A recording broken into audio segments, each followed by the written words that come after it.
Assalamualaikum warahmatullahi wabarakatuh. Perkenalkan, kami dari kelompok 6 yang beranggotakan Kintan Dwi Putri, Sri Ayuni, dan Tasya Arya Amanda. Kami akan membahas tentang analisa semakin meningkatnya pengangguran dan tempat usaha yang tutup akibat COVID-19 dalam pembangunan ekonomi. Membahas latar belakang. Dalam kondisi mewabahnya pandemi COVID-19 ini, ternyata banyak sekali dampak yang ditimbulkan oleh pandemi ini, utamanya di sektor perekonomian Indonesia. Pengangguran contohnya, dengan semakin meluasnya virus COVID-19 ini di kota Tanjung Pinang, sampai saat ini maka tidak menutup kemungkinan tingkat pengangguran di kota Tanjung Pinang akan semakin meningkat, bahkan sangat berpotensi besar terjadi. Dilihat dari banyaknya para pekerja yang di PHK dan dirumahkan atau dihimbau untuk di rumah saja atau social distancing. Sehingga hal ini sangat membatasi masyarakat untuk bekerja. Berdasarkan uraian latar belakang di atas memberikan rumusan masalah, yaitu yang pertama, bagaimana COVID-19 mempengaruhi angka pengangguran di kota Tanjung Pinang. Yang kedua, bagaimana prediksi angka pengangguran akibat COVID-19. Yang ketiga, apa imbas COVID-19 dan pengangguran bagi perekonomian Indonesia? Yaitu untuk mengetahui COVID mempengaruhi angka pengangguran di Indonesia maupun Tanjung Pinang. Yang kedua, untuk mengetahui prediksi angka pengangguran di Indonesia. Dan yang ketiga, untuk mengetahui imbas COVID-19 dan pengangguran bagi perekonomian Manfaat Indonesia. penelitian. Penelitian ini diharapkan dapat memberikan manfaat bagi pembaca dan menambah pengetahuan bagi pembaca, khususnya mengenai bagaimana COVID-19 mempengaruhi angka pengangguran di Indonesia, terutama di kota Tanjung Pinang. Prediksi pengangguran di tengah pandemi COVID-19 dan imbas COVID-19 dan pengangguran bagi perekonomian. Selanjutnya, definisi pengangguran. Pengangguran adalah sebuah golongan angkatan kerja yang belum melakukan suatu kegiatan yang menghasilkan uang. Pengangguran tidak terbatas pada orang yang belum bekerja, orang yang sedang mencari pekerjaan, dan orang yang bekerja namun pekerjaannya tidak produktif pun dapat dikategorikan sebagai pengangguran. Jenis-jenis pengangguran. Yang pertama, pengangguran terbuka. Kedua, pengangguran terselubung. Tiga, pengangguran siklikal. Keempat, pengangguran struktural. Yang kelima, pengangguran friksional. Yang keenam, pengangguran teknologi. 7, pengangguran musiman. Dan yang ke-8, setengah pengangguran. Faktor-faktor penyebab pengangguran. Yang pertama, jumlah tenaga kerja dan jumlah lapangan pekerjaan yang tidak seimbang. Yang kedua, kemajuan teknologi sehingga manusia tergantikan oleh robot atau mesin. Yang ketiga, keterampilan dan pengalaman yang dimiliki tidak sesuai kriteria.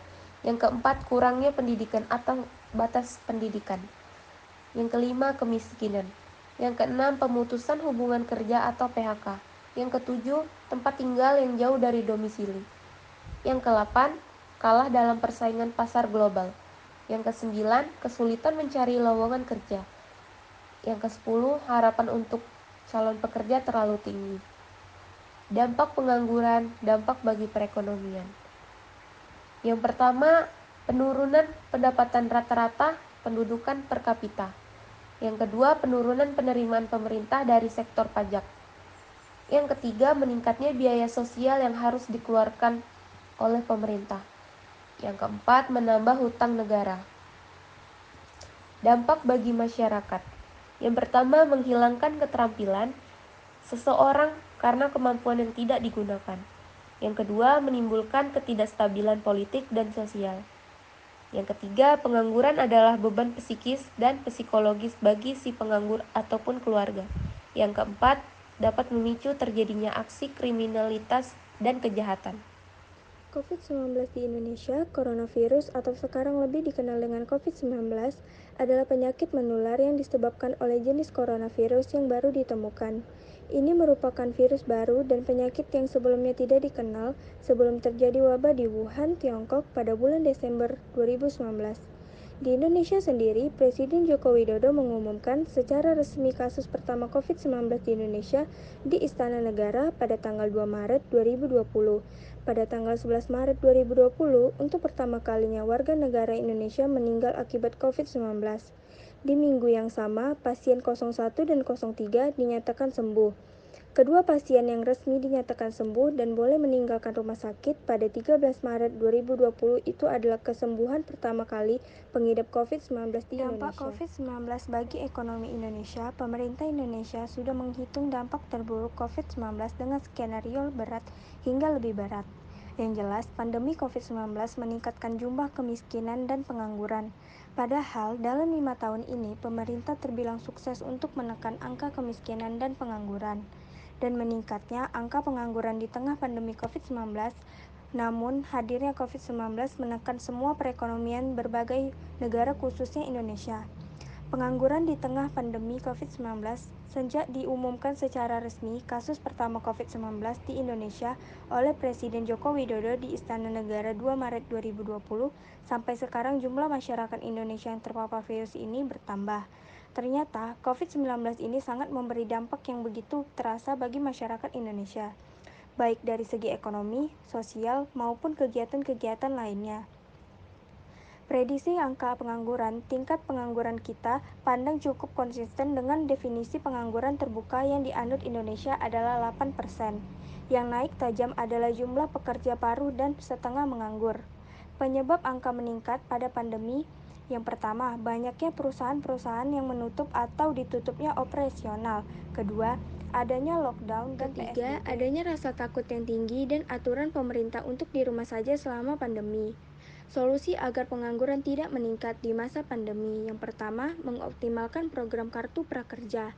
Kedua, mendorong kepada dunia usaha melalui pemberian insentif. Ketiga, mengusahakan dan mengupayakan agar pandemi ini cepat berlalu.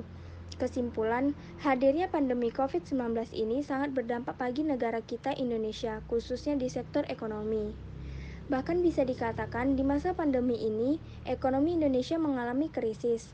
Saran, memprioritaskan pemberian insentif pelatih melalui program Kartu Prakerja bagi pekerja yang terkena PHK. Pemerintah telah memberikan insentif pelatih dengan target tahun ini sebanyak 3,5 sampai 5,6 juta penerima manfaat. Hingga saat ini, telah terrealisasi lebih dari 680.000 penerima manfaat didominasi oleh korban PHK.